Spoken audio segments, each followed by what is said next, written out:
Ortiz, Lee, was made. You want to know the story behind that one? Okay. You're going to just get Chavez before I have a breakdown about Chavez. What do you... I thought you were done with that one. It was a good segue. No, not really. I could have milked that for another 30 minutes, probably. He's not for that those important. of you who are long-time listeners of the show, please understand, I hate Julio Cesar Chavez Jr. By the complete opposite, I love his father. Like, I love his father. That's why we hate him. I will even forgive his losses. That's why we don't like his son, though. Because I will forgive Mildred Taylor. I will forgive. Will you stop? Frankie Randall. I will forgive those moments. Randall was on coke. Tell Randall to take a drug test. How about that? Hey, bro. Fucking coke does not make you a better Hey, let him stand up to 3 broken ribs. I'll tell you that. That boy was shattered in his rib cage, and he never went down. When they told Don King, why didn't he do a drug test? Don King said, oh, that'll be a rematch. That will be a rematch. He didn't give a damn about no drug tests. He just banked the biggest fight of his life. Frankie the Surgeon. I was there. Dude, I was there. You might have seen it then. I was there. When I whispered the then infamous words to my father as I saw Randall winning the fight, we should leave. That's the truth. Before they give the announcement. There's going to be trouble. I have no proof that man was on coke. But I know he was. I love Julio Cesar Chavez Sr. Fondest memories of my father. Fondest memories of live boxing. By the complete opposite. Julio Cesar Chavez Jr. I fucking hate him. Like, I don't even hate my ex-wives at that level. I don't. Oh my gosh. I don't. Right? Everybody's got I hate my ex-wife. I hate Chavez Jr. more. And I don't know why. I really want him to just really have a real legit breakdown in the middle of the ring for me. So it'll all be over. Like, I'm not going to be happy unless he physically has an emotional breakdown in the middle of the ring and starts crying. He's gotten close. The fanfare thing got us really close. Yeah, he started pushing his corner, didn't he? I think he was going. Yeah, he was going. I think he pushed the cameraman that night, going back to the ring, going back to the room. He got really close. Yeah. I mean, we were right there. Like, we were on the verge of seeing, like, he take a swing at his dad, something real fucking crazy, right? Then, yeah. I don't see that lasting long. That's what I want. I want Chavez Jr. to take a swing at Chavez Sr. My life is complete. I will stop watching boxing. Like, you cannot make it any better for me. I've seen Lennox Lewis live. I've seen Mike Tyson actually fight live. I was there for Bo Holyfield. Like, I've had my era's best in boxing, right? I've been to Mayweather fights. I've seen the best fight the best live. I remember where I was for Hearns Hagler and how it made me feel at that age, which would have been 1980. I want to say that's 1985 or 6, right? But Chavez Jr. taking a swing at Chavez Sr. might be the pinnacle moment to me watching boxing. Like, it will never get better ever than that moment. Okay. That's my Jim Lampley take. Are you ready for Rios Ortiz? I guess that was our featured story of the day. Rios Ortiz has been made for March. It's a PBC bout, I believe. All right, tell me the story. Tell me your featured story, Andrew. I told you mine. Victor Ortiz, I believe, bam-bammed Brandon Rios' woman. Okay. We see behind his back, like... Dude, they're both from KC. They're both from Kansas City, right? Okay. And that's the story coming out. That's why they hated each other. I mean, what's the story? That one of them was sleeping with the other one's wife. While married? Yes. Yeah, same gym kind of thing. Yep. Is it official? We're definitely gonna find out when they put. Is there any really good stoogey info on this? I was in LA for, what was it? I think it was. Oh man, What fight? I can't remember right now, but I was in LA and referee, one of the refs told me that story. We seen the fighters walking around in the crowd. He gave me that little side. I knew there was a history behind them. If you ever, you follow, obviously you knew these two guys hated each other.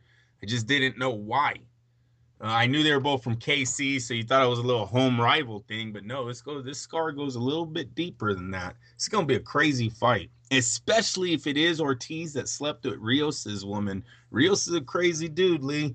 I don't know. This might be one of those fights where they're gonna have to have security at the weigh-ins, at the press conference, and before the bell rings. One thing you never want to do is piss off a professional puncher to the point like what I think Ortiz has done with this kid. And I know why the fight didn't get made early. Nobody really wants this kind of news out in the public, but what? I don't. Yeah, wait. I'm going to tell you what's going to help boxing. A boxer banging another boxer's wife. Well, yeah, but this happened years ago, and both of these guys are past their prime, and I think that's why they're bringing this fight back up. When Brandon Rios was considered the rising star of HBO, one of their lead fighters getting multiple shows a year, he didn't want this story out there. No one wants to know that Victor Ortiz was with your woman. So now we're gonna find out now why they hate each other. This is gonna be a very, very interesting fight. I know they're both past their prime, Lee, but I'm definitely going to be watching when this bell rings on these two, because it will be fireworks. I expect Brandon Rios to beat this shit out of Victor Ortiz. How far are we removed from this chick being banged by either dude? Oh, well, this had to have been when they were both in Kansas City still. So this is the beginning of their careers. It could even be amateur. I really don't know how far it goes back, but this is when they move, they move out of KC to Southern California. Both of those guys are from Kansas City. So it's an old story. That's why. Oh yeah, that's an old story, but the fight just signed. Yeah, but who cares? Oh, bullshit. Who cares? What are you talking? Well, let me tell you, in most neighborhoods, you sleep with another guy's girl, there will be some fists flying. And I know Brandon Rios is going to be all over Victor Ortiz. We've known he hated this guy for a long time. And now we might finally get the story from both of them themselves. Well, it's official. Bob Arum has finally posted a tweet that went viral. And I'd like to read it to you right now from Bob Arum. Talks about McGregor. No, I'm just kidding. At the notorious MMA, if you are really serious about professional boxing career, oh my God, please call at TR Boxing. I was fucking right. Are you seriously? You hit it over the wall. You pointed at the fence and you hit it over the wall. I swear to God, I didn't even know that. It is the most tweeted and retweeted thing in boxing. Wow. Yeah. Everyone's calling him out. Mikey Garcia called him out. Paul Malignaggi called him out. Of course they are. Yeah, everybody's calling this guy out now. Come on. He doesn't even need Floyd anymore. Look at this. Well, let's be honest. Floyd makes him the biggest payday.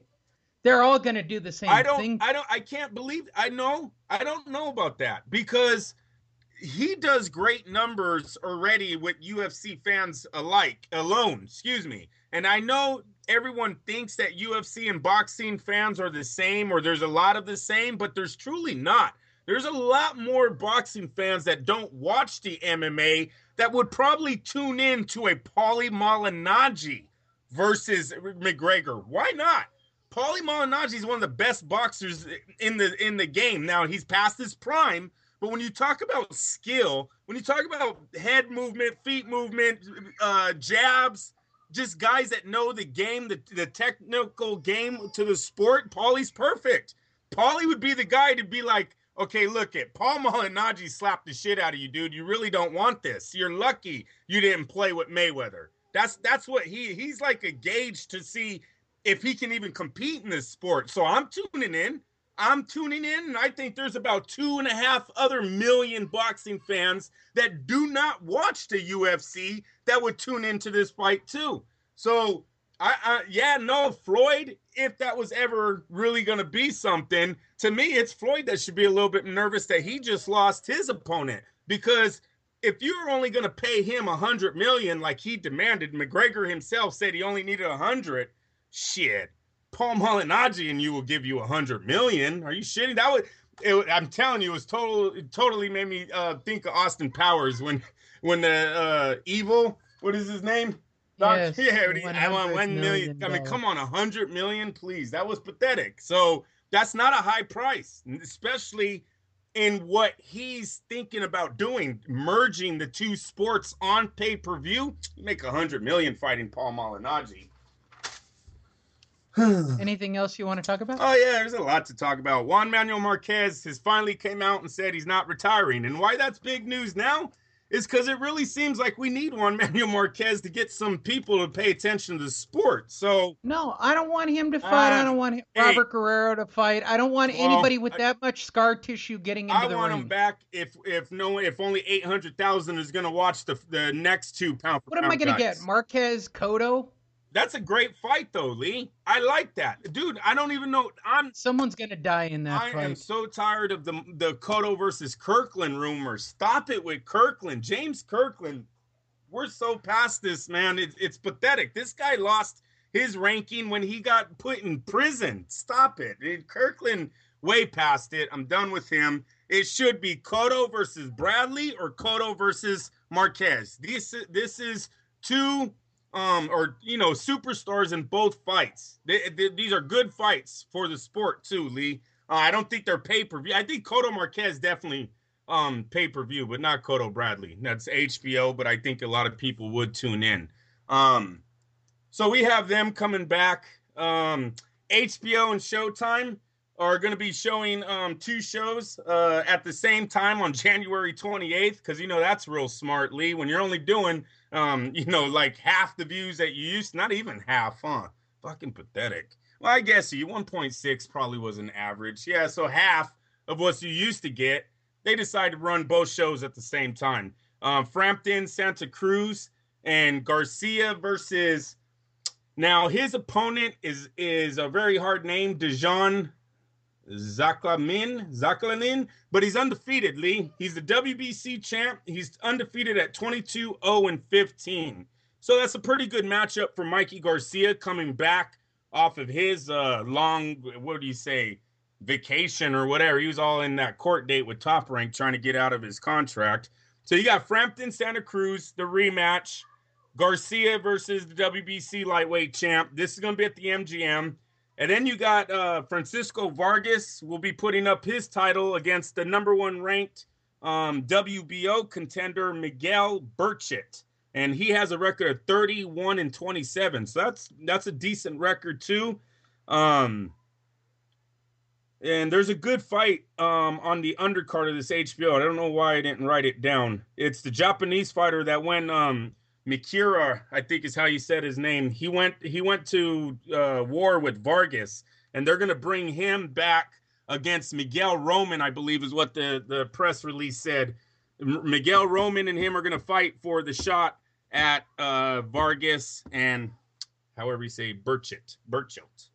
And then Felix Verdejo will be fighting in 2017 early part, and the WBO did not take him out of the ranking, so he is still number one. Wasn't he in a car accident? The motorcycle, yes, you are correct. Motorcycle accident shelved him for the rest of 2016. Back to Anthony Joshua and the heavyweights. Mm-hmm. Anthony Joshua has now hired his former Olympic coach, Robert McCracken. McCracken was the one who trained Carl Froch his whole career. So it looks like Carl Froch is not coming back. The man is moving on with Anthony Joshua. There you go.